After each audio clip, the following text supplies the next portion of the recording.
Though the new Samsung Galaxy Note device does have some new design choices that make it feel even more premium, it does omit some of the features that we loved about the one from last year. It's Joshua Vergara from Android Authority. What's going on, everybody? And here is your first and quick look at the Samsung Galaxy Note 5 versus the Galaxy Note 4.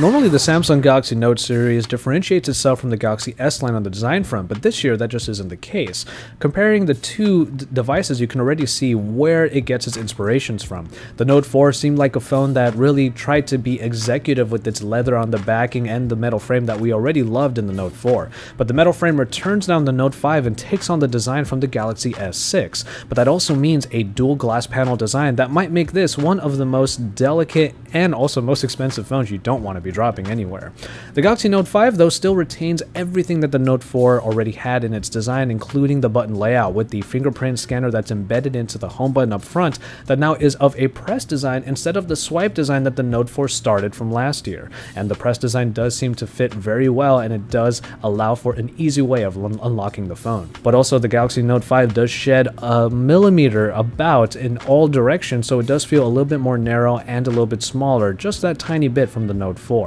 Nonetheless, though, the material choices make the Note 5 feel a little bit more premium and a little bit denser. That's not to say that the Note 4 feels cheap anymore, it's just that the premium editions of the materials in the Note 5 are the upgrade that it needed in this year's edition.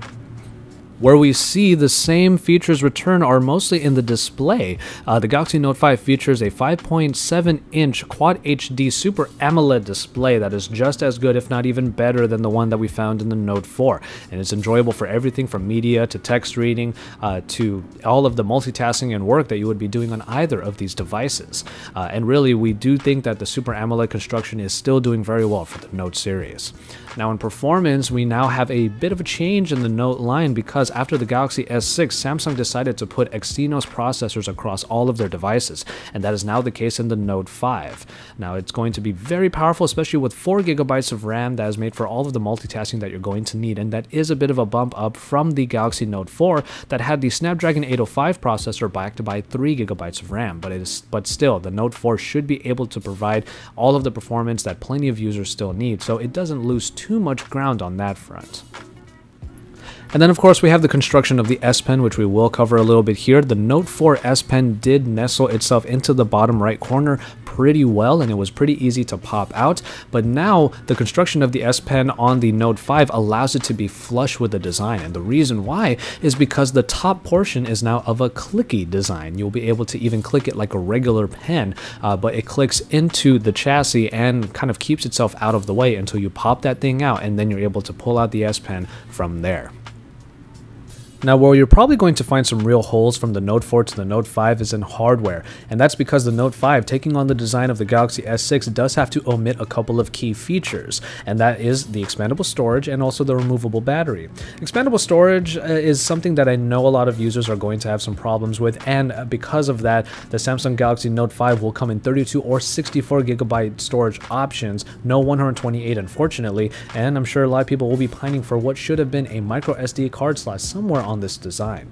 In the Note 4, it was underneath the back cover, which also allowed for the replacement of the battery, and this time around the Note 5 has an embedded battery that comes in at 3000 milliamp hours. We're not too sure if that will be enough to make this phone go the distance, but it should be enough for a full days of usage with all the optimizations underneath that the Galaxy Note 5 should be bringing to the table. Now, if we had to pick one moment in Android where cameras seem to be evolving and providing the picture quality that we really wanted, it most likely would have been in the Galaxy Note 4. The Galaxy Note 4 still boasts one of the better smartphone cameras available in the market thanks to its 16-megapixel rear-facing shooter with optical image stabilization. It produces really clear, very detailed photos with great colors, and the Galaxy S6 only continued that trend, and that same camera from the S6 comes in the Note 5. 16 megapixels in the rear-facing camera as well, with 5 megapixels on the front, trumping the Note 4, which only had 3.7 megapixels in the front-facing unit. Now, of course, we're going to put these two cameras against each other in a camera shootout, most likely, to see where the enhancements have been made, aside from just the front-facing bump up in megapixels. But really, you can expect that either of these phones will still provide the great picture quality that you've come to expect from the Samsung lines. And finally, in software, what we had in the Note 4 was kind of a renaissance of the S Pen because it was made to be not only the great companion for jotting down everything and also making notes of what is on the phone screen, but it also was used as a bit of a mouse on the Note 4. Much of that does return in the Note 5, but as has been the trend with Samsung's new software iterations, it has been toned down a little bit. That's not to say that the S Pen has lost any functionality. On the contrary, it has been given a couple of new capabilities. Now in the Note 5, you will be able to make a screen memo when the phone is locked. You'll be able to take out the S Pen when the phone is locked, and it will create a blank slate that you can create a quick screen off memo with. And even then, the screen write capability that was originally brought from the Note 4 has been enhanced to become a scroll capture, so you can get multiple snapshots of the same web page, so you can get the entirety of the web page and be able to jot down all of your notes on top of it. From there, you still get the action memo, and the air command menu has been enhanced a little bit to give it a much better look, and you can access it not only by pressing the button on the S Pen like you did before, but there's also a floating button that will allow you to get to it, so you can get to the 3 main functions of the S Pen and also 3 frequented applications. With the even more powerful processor and the 4GB for multitasking, we have no doubt that the Note 5 is going to continue the multitasking prowess that the Note 4 had, only it's going to dial itself back a little bit so it's not always in your face with all of its features.